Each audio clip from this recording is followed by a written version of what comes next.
نقول لك تعلموا. راني نقول لك في الهند كاين اكثر من 10 لغات رسميه. المغرب عطاتنا درس. من المغرب سبقت الجزائر. في المغرب كاين 2 لغات رسميه. ما كاش هذا الخطاب. اسمح لي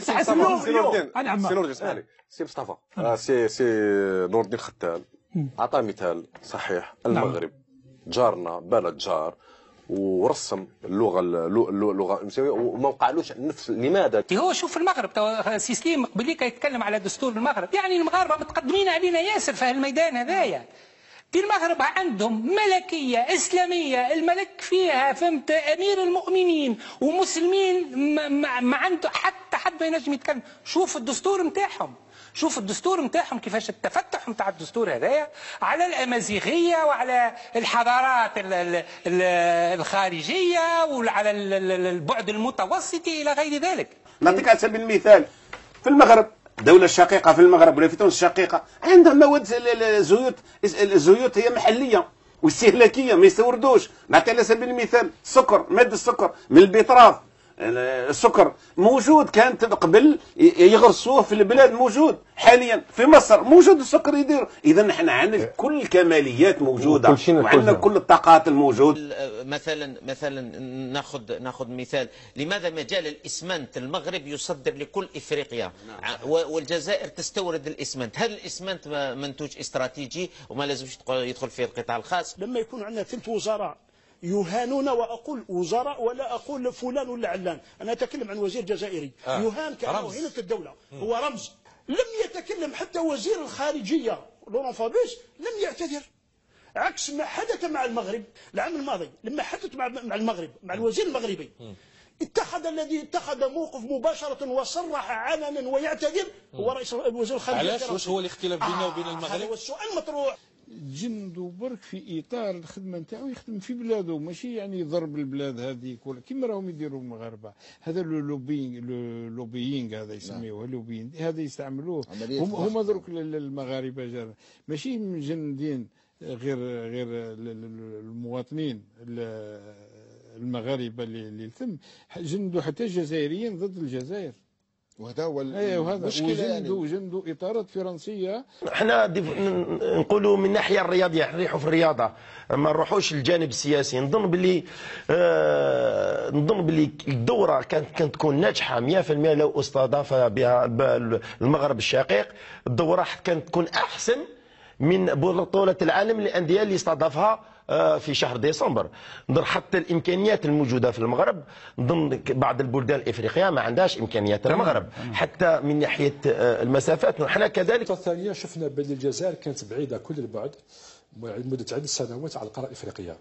المغرب دخل بقوه في القاره الافريقيه ووظف الدبلوماسيه نتاعو بقوه، وعرف كيفاش يستثمر، استعمل الدبلوماسيه الموازيه اللي كنا نتكلموا عليها بالنسبه لرئيس منتدى المؤسسات. الجزائر الان لازمها تقوم بالدور هذا، يعني في الشارع، ولكنها لا تقول للجزائريين بان سعر المازوت في المغرب هو 1.10 يورو، وفي تونس هو 1.10 يورو، والاقتصاد التونسي والاقتصاد المغربي اقتصاد حقيقي واقتصاد تنافسي واقتصاد يصدر خارج المحروقات، ونحن نبيع المازوت باطل ونحن نبيع البنزين باطل، واقتصادنا غير تنافسي واقتصادنا لا يصدر للخارج، ونحن لا نصدر في 2015 سوى 300 مليون دولار. أهين وزيره فاضطرت فرنسا تقديم اعتذار رسمي. لا، لكن الجزائر لا، وهنا لم يقدم.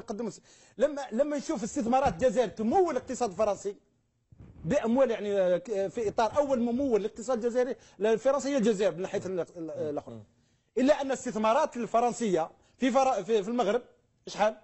تمثل 76% ب 9 ملايين دولار. كان نديروا غير تقييم بسيط. اليوم نبذل مجهود مالي نتاع 20% من الناتج الداخلي الخام باش نتحصل على 4.6%. في دول واحده اخرى غير في تونس والمغرب ينفستوا دولار يجيبوا 3 دولار. صحيح. اليوم احنا ننفستي 4 دولار باش نجيب دولار.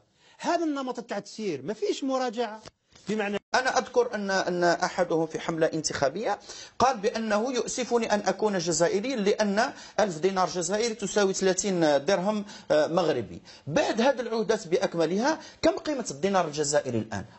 واحد دينار تونسي يساوي 57 دينار جزائري، واحد درهم مغربي يساوي 11 دينار جزائري، واحد أورو أو يساوي 1.64 في السوق السوداء. القمح المغرب ينتج 10 ملايين طن وإحنا نستوردوا 7 ملايين ونص طن. يعني وين أنا رايحين؟ كل شيء واضح. من أكبر مستوردين في العالم من الحليب، من الأدوية، من يعني فشل مثبوت. لكن خليني أقول لحضرتك الجديد برضه في مسألة عملية المداهمة بتاع سندونيس صبح. اتفضل. هذه المداهمة تمت بناء على معلومات من المخابرات المغربية تحديدا بحاجتين: بوجود عناصر هاربة في منطقة سندوني، كما هو معروف انه التعاون المعلوماتي بين المغرب وفرنسا كبير جدا، ولان المغرب ما بيحميش حدوده من جواها لا من الخارج كمان.